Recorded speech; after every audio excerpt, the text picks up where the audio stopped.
As you know, while the CARES Act stimulus that was passed by Congress was far from perfect, it did provide a lifeline for millions of families. Now, most of that aid has, of course, expired.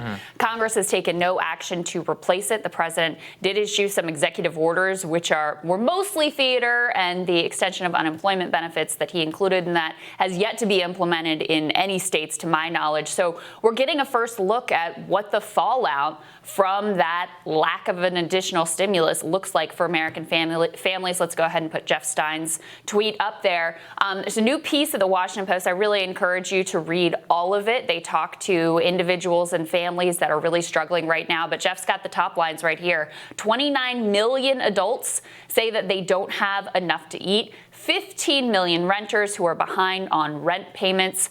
Trump's $300 unemployment benefit will only last about 3 weeks. That was a big question because the funding seemed woefully insufficient, and poverty rates are set to rise above Great Recession levels without any more stimulus. This should be a surprise to absolutely no one, and yet here we are with Congress having failed to do anything about it. Oh yeah, Congress is not here. The S&P 500 on Friday actually hit an all-time high ever. Record high, right? And this again just goes to show there's bifurcations of the economy, but the problem is that the way that we measure things are convincing policymakers that everything is fine.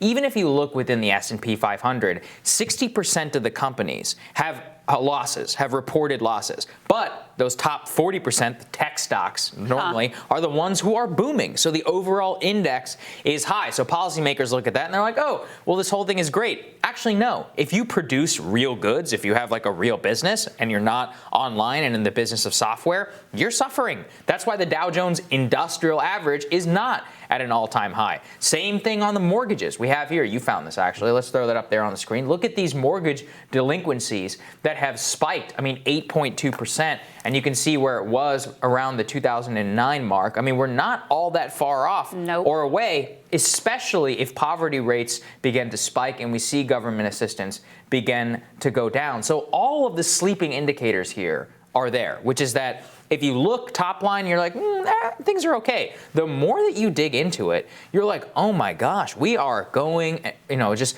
chugging away towards a fiscal cliff. I really think that's what's coming. And I know I've said that here for a long time. Like I said, the economy is more fake than I actually thought it was. Yeah. But the inputs are at a certain point, when they dry up like they do right now, we have no idea how things are going to work. I think that bifurcation is the key point. And it's not just in terms of inequality among individuals, but among companies, as you're pointing out. And I was looking at these major retailers, Amazon and Walmart and Home Depot. They're all going gangbusters. Yes, they're doing really well. Meanwhile, every small business in your town is shutting down. Gone. Right? So what is that economy? I mean, it's just an exacerbation of the trends that were already with us. And you can also see, look, something we've been tracking here closely is how many of the job losses are ultimately going to be permanent.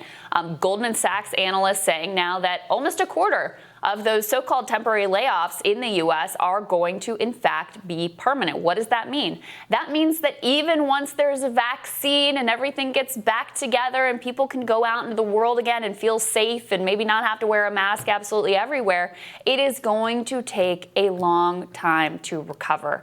So, look, the other piece here, you pointed to the mortgage delinquencies.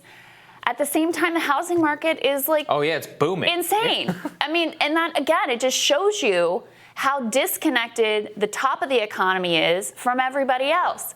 Those people who are working from home, doing their Zoom calls, still in their job, professional managerial class, looking to get out into the suburbs, get a bigger yard, all those things. They've got money to spend. They've got money to spend. Interest rates are super low. Good time for them to move around. Good time for them to refi, all of those things. So on their end of the housing market, it's going gangbusters. And then on the other end, you see delinquencies going up and up. I saw the numbers in that Washington Post article. Something like 44% of African-American renters have little or no confidence that they're going to be able to make their next rent payment. So that is the state of how disconnected this is. And then there's a media piece to this, too. The Washington Post, we highlight their reporting here all the time because they've been on top of it. There are a few reporters out there who are doing phenomenal work. But you hardly hear any of this in the mainstream press. I mean, you turn on CNN, MSNBC, Fox, you don't hear a word about the fact that millions of Americans are likely to slip into poverty. 17 million Americans, according to the Washington Post, are likely to fall below the poverty line because of the lack of an additional stimulus. You don't hear anything about that. And by the way, we didn't hear anything about it really at the DNC either. Probably won't hear anything about it at the RNC this week as well. No, I mean, that's how many times do we have to say it's the greatest just politics. It's the greatest political opportunity. Millions are falling into poverty, looking to their government saying, please help me. Even Trump's executive order is the most popular thing he's done in like 6 months. It had 60% approval or something like that. There's a reason for that. People are yearning for actual economic activity and action and somebody trying to reach out and even have the appearance of helping them. But that's not happening, which is that you're right. I don't think we're going to hear one word from the RNC about any of the programs, even the meager programs they were able to pass. I'm talking a lot about that speaker's list today. Marco Rubio's not on that list. He's one of the only people who actually got some funds passed through Congress in the Paycheck Protection Program. They're going to have people up on the stage talk about the dangers of Venezuela and socialism every single day. Okay, every day of the convention. Why don't you bring some small business owners and be like, my job saved. I was able to keep people on my payroll because of the Paycheck Protection Program. Much more politically effective. Not one word from them. Same thing. What we saw from the DNC. They had, a family who lost people for coronavirus. Of course, that's tragic. Don't you want people who are like, I am on unemployment and I'm in a union and none of my union brothers and sisters are able to go to work, and we don't know what's coming for us, and we don't have, our rights have been stripped, all that.